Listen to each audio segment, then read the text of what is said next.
First tonight, the confrontation. What happens when a section of a community no longer trusts the motives of its local authority? Newcastle Council is gearing up for another confrontation when a second attempt will be made to remove 14 fig trees from the centre of town.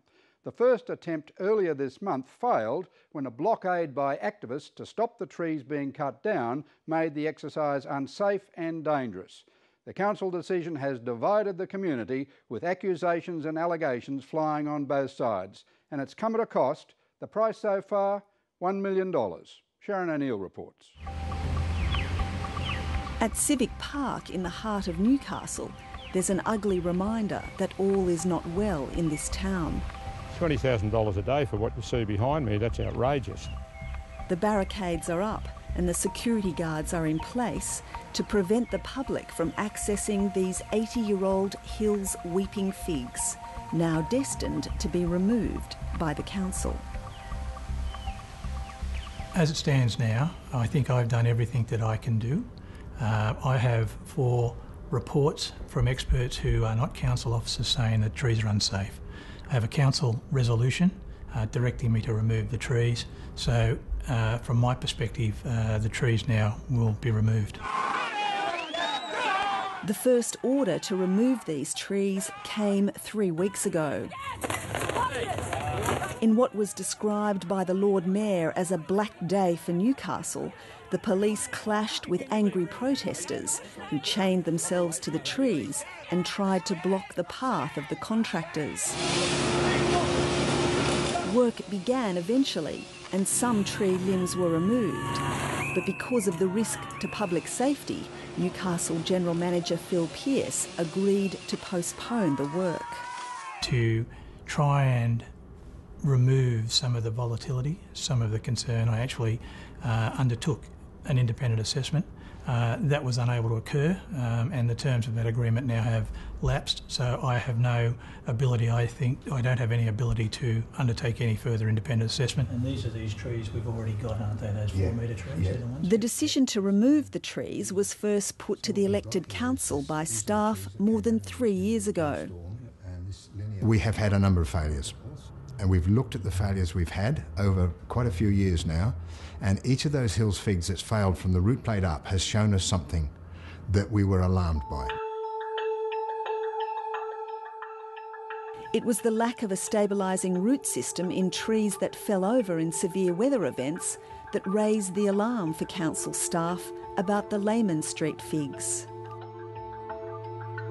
The potential for them to fail is under what we think is going to be under strong wind conditions. Anything above 80 kilometres an hour, particularly if it's rain and wind, we're suspicious that we think that that's the point at which we are likely to start seeing failures.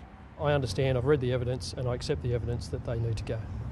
Mike King is one of 7 of the 12 Newcastle councillors who voted in favour of removing the Lehman Street figs.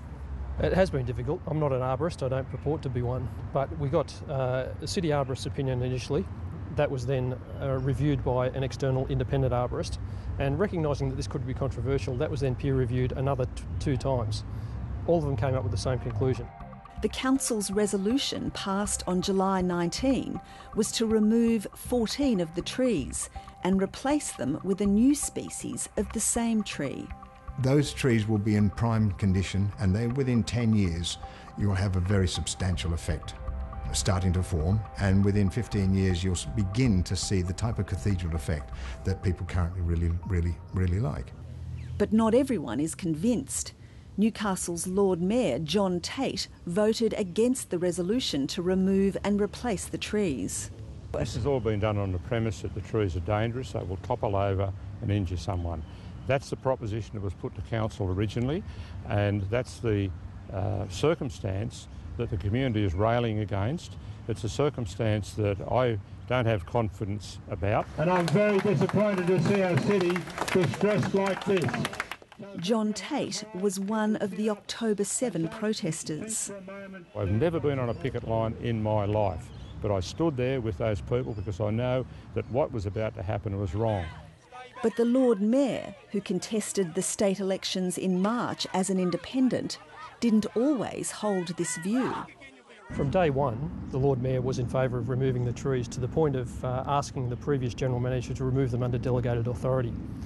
In November of last year, there was a story in the local paper that suggested it may cost him votes at the state election holding that position. 3 days later, when it came to the vote, his position changed.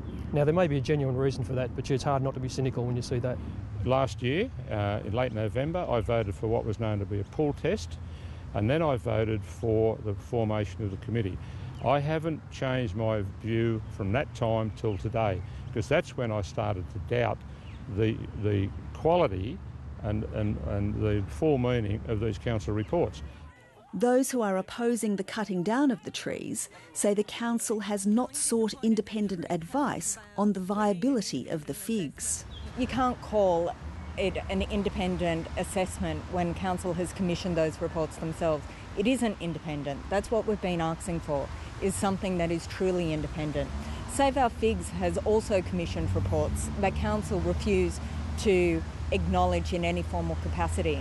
We've had over 8 international and national arborists who have actually stated that these trees do not pose the level of risk that council claims that it does. We have very, very sufficient evidence of the lack of roots in places where they need to be in order to stabilise the tree. So another opinion that doesn't factor that in is not an opinion that we can have regard for. You'd have to ask the question, why has it been pushed so hard from one point of view? Well, why do you think it is? Well, that's a question that I can surmise about. I'm not going to name people, but there has been a clear push from certain sections of council, elected and non-elected, to push this through for the trees to come out. That's the fact of it. I mean, I'm not dreaming that. I'm not alleging it without any unfounded information. I'm simply saying that I don't understand why this headlong push to get those trees out when there's other information around. I can't speak for the other councillors, but I made my decision based on the evidence that was put in front of us. That's what we all committed to each other when the term first started, would make a decision based on the evidence. Now, there is some contradictory evidence, so you've got to basically assess the credibility of that. I've done that, and my position hasn't changed on this. I believe they need to be replaced. There are a lot of questions to be asked, and a lot of questions will be asked in the future about the processes involved in this debate. Newcastle solicitor Catherine Henry has volunteered her expertise to help save the figs.